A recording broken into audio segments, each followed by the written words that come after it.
Buenas, se acerca el examen y hay dos movimientos literarios que suelen ser protagonistas, el realismo y el naturalismo. Así que vamos a hacer un buen repaso. Pero ojo, la idea no es memorizar por memorizar, sino entender de verdad de qué va todo esto para que se os quede grabado a fuego.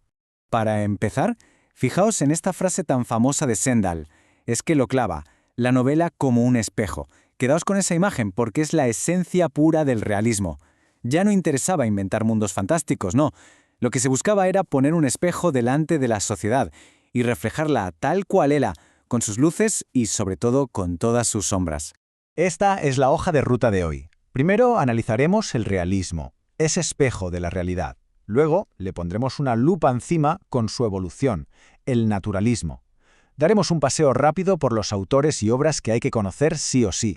Y terminaremos con un caso práctico muy interesante sobre tres mujeres que marcaron una época. Vamos al lío.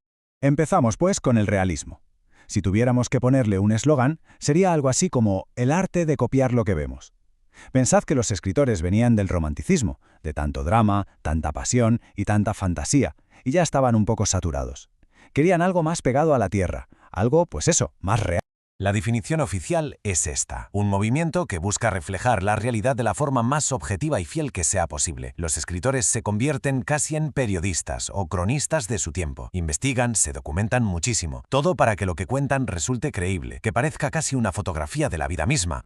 ¿Y cuáles son sus rasgos principales? Pues mirad, una observación detalladísima de la realidad. La verosimilitud era sagrada, todo tenía que parecer verdad. Los protagonistas, la burguesía, la nueva clase social que dominaba la ciudad, que era el gran escenario. Y esto es muy importante. La novela realista no solo entretiene, tiene una intención clara de crítica social, de denunciar las injusticias y la hipocresía de la época. Y bueno, ¿qué trucos usaban para lograr ese efecto de realidad? Pues fundamentalmente tres. Primero, el narrador omnisciente, ese que es como un dios que lo sabe todo, lo ve todo y hasta se mete en la cabeza de los personajes. Segundo, el lenguaje es directo, claro, imitando cómo hablaba la gente de verdad. Y tercero, las descripciones son súper detalladas, pero no por gusto, sino porque creían que el entorno, el lugar donde vives, te moldea como persona. Muy bien, ya tenemos el realismo, pues ahora vamos a darle una vuelta de tuerca, porque el naturalismo no es lo contrario del realismo, cuidado con esto, es más bien su evolución, como si el escritor realista llevara el movimiento al extremo. Si el realismo era un espejo, el naturalismo es una lupa de científico, un microscopio. Y aquí, por favor, máxima atención, porque esta es la diferencia clave. Esto es pregunta de examen casi segura. Para el realismo, el ser humano está influido por su entorno. O sea, te condiciona. Pero bueno, aún tienes cierto margen. Para el naturalismo la cosa es mucho más radical. El ser humano está determinado por su herencia genética y por el medio social. ¿Qué significa esto? Que la libertad es una ilusión. No hay escapatoria. Esta tabla lo resume genial. Fijaos, el método pasa de la observación a la experimentación, la visión del hombre de la influencia al determinismo puro y duro. Y esto se nota un montón en los personajes. El realismo se centraba en la burguesía, pero el naturalismo se va a los márgenes, a los casos patológicos, alcohólicos, enfermos, gente aplastada por la miseria. Se mete sin miedo en lo más sórdido de la sociedad. Claro, toda esta visión se basa en el determinismo, una corriente de pensamiento muy potente en el siglo XIX, que bebía de las nuevas teorías científicas, como las de Darwin. La idea era que el comportamiento humano sigue unas leyes fijas, como la biología. El escritor naturalista pensaba que si conocía la genética de un personaje y el ambiente en el que vivía, podía predecir su destino como en una fórmula matemática. Y el gran cerebro detrás de todo esto fue el francés Émile Zola. Él es el padre del naturalismo, el que lo definió. Hablaba de la novela experimental, de la novela como un laboratorio. Para Zola, el novelista era una especie de científico que estudia las enfermedades de la sociedad para entenderlas y quizá poder curarlas. Bueno, la teoría ya la tenemos, ¿no? Realismo es espejo, naturalismo es laboratorio. Pues ahora vamos a ponerles cara y nombre a los autores y a las novelas más importantes. Venga, que nos vamos de viaje literario por Europa. Y la primera parada, por supuesto, tiene que ser Francia. Allí es donde se coció todo. Aquí el nivel es de Champions League. Tenemos a Stendhal, un pionero del análisis psicológico, a Balzac y su proyecto monumental de la comedia humana, a Flaubert, el obseso de la perfección que nos regaló Madame Bovary, y por supuesto a Zola, el jefe del naturalismo. Casi nada. Saltamos ahora a un país donde el realismo tuvo un color muy especial, Rusia.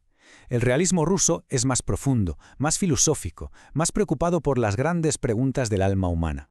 Y los nombres, bueno, es que imponen. Por un lado, Tolstói, con novelas río como Guerra y Paz o Ana Karenina. Por otro, Dostoyevsky, el maestro en explorar los rincones más oscuros de la mente en obras como Crimen y Castigo. Y no hay que olvidar a Chekhov, un genio del relato corto, capaz de capturar la esencia de la vida en unas pocas páginas. Y terminamos nuestro viaje en casa, en España.